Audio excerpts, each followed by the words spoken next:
Thank you, Rachel. All right, this week, 52 U.S. AGs signed into a massive federal lawsuit against Google and Facebook. It could lead to a big win for conservatives who have railed against the power of big tech firms. Let's bring in Alan Dershowitz. He's a Harvard Law professor emeritus. He's also the author of Guilt by Accusation. Welcome back to the show, sir. We appreciate you coming on. Thank you.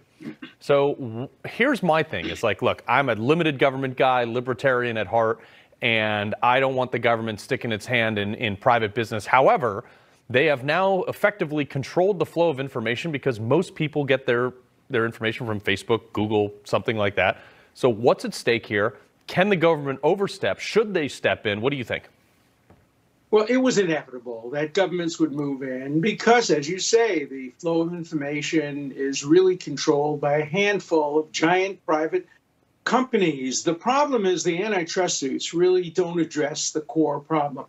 The antitrust suits, the answer that Facebook and Google will give is the reason that so many people watch us and so many people access us is because we're better than our competitors. We're the American dream. We built a better mousetrap and people come. And of course, we have the ability to buy out our competitors. That's American capitalism at work. The real problem is they have exemption under Section 230 from the rule of law. They are not subject to being sued for defamation or being sued for other violations of the law because they originally started out just as a platform. That is, anything goes. Put it up there, we'll play it.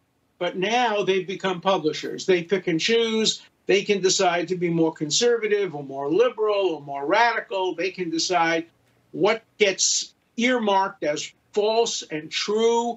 That's the real problem. And we're having, I know, hearings. My former student, Ted Cruz, is very interested in this.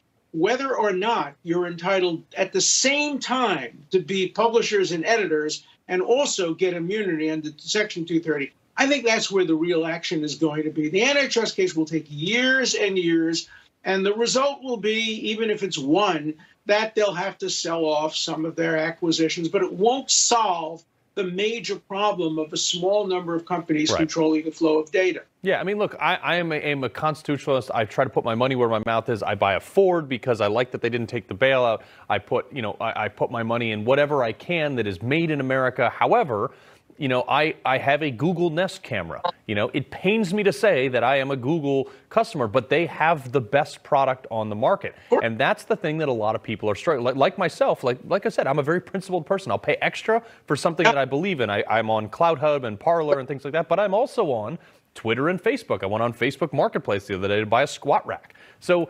they're offering something better.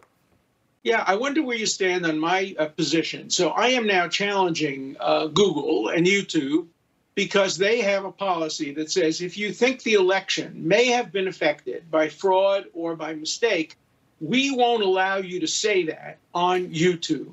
I have my own podcast. It's called The Dersh Show. My name, Dersh Show. The only thing that's missing is wits. Right. And on that show, I introduced Joel Pollak, one of the editors of Breitbart, because he wrote a book in which he cast doubt about the fairness of the election.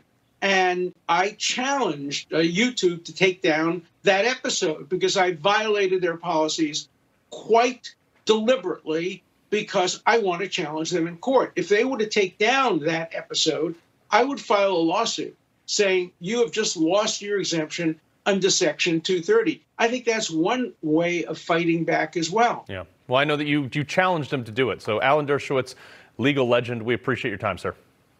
Thank you.